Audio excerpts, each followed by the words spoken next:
When we're at full capacity, we can move our business goals forward like nobody's business.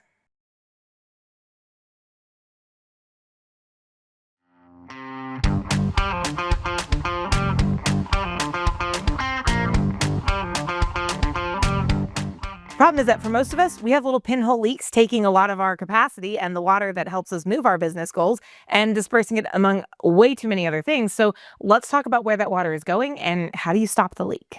So we're calling this cup your usable cognitive capacity, right? This is your ability to make decisions, your ability to process information. It is energy, focus. This is capacity, not motivation, but like your total capacity to be able to do things. And this is our business goals, for lack of just having a weight titled business goals. We just weighted it evenly with a cup.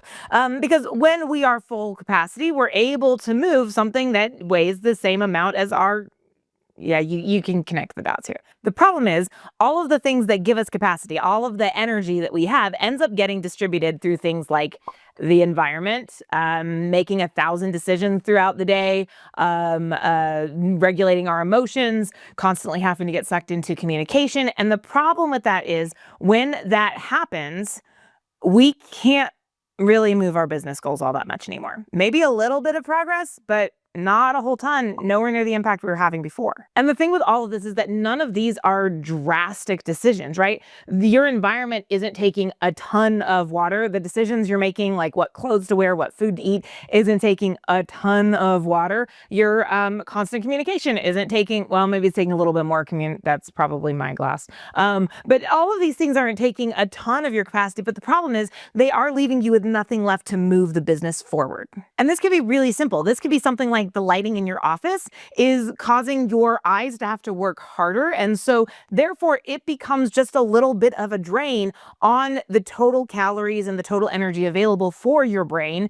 So now you have your environment adding a drain to you, or maybe you have clutter in your office that is like just pulling and draining away the energy for you. This could be simple things like choosing what to wear for the day or what to have for lunch, or trying to decide where to go for lunch in the middle of the workday when you're also trying to make decisions about how to make money for your business. This can be having to put in extra energy to regulate your emotions.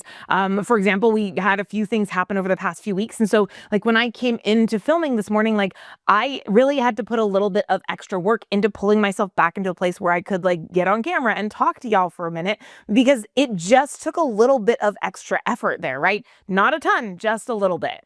And then of course the constant communication, the being pulled into a, should we do this? Should we not do this? The constant, I know these are decision making too, but like constantly having to think through our communication and interactions, that may not be something we can always avoid. Like that's part of what we have to do to move the business forward. But when we are losing all of our capacity to everything, it becomes very hard to make any forward progress. And this is where most small business owners are sitting, not realizing that a little bit of water here and here and here and here is meaning that they no longer have capacity to move their goals. Understanding and building your life around making sure that you're having to do at least a little bit less communication than normal, making sure that you are having just a little bit less emotional regulation by building up your EQ so that emotional regulation comes more automatically for you, or making sure that some of those decisions that you're trying to make are no longer actually mandating a whole ton of your energy. Like I have like go-to lunches. So if I have capacity to make a lunch decision, I can go for that. But I also have things that I can just grab just because.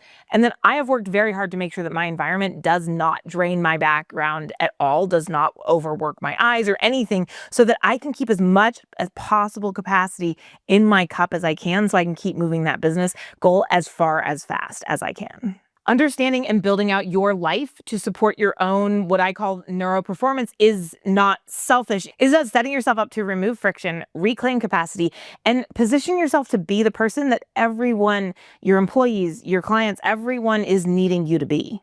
That might mean rearranging your workspace. That might mean getting lights. That might mean building up your emotional quotient. If you want to learn more about building your emotional quotient, we have a great video on this channel where we actually use water and glasses again to talk about clear glass and red glass and how staying in clear glass mode helps you build that EQ muscle. But there are also videos on this channel about how your workspace is impacting your ability to like stay in peak performance mode.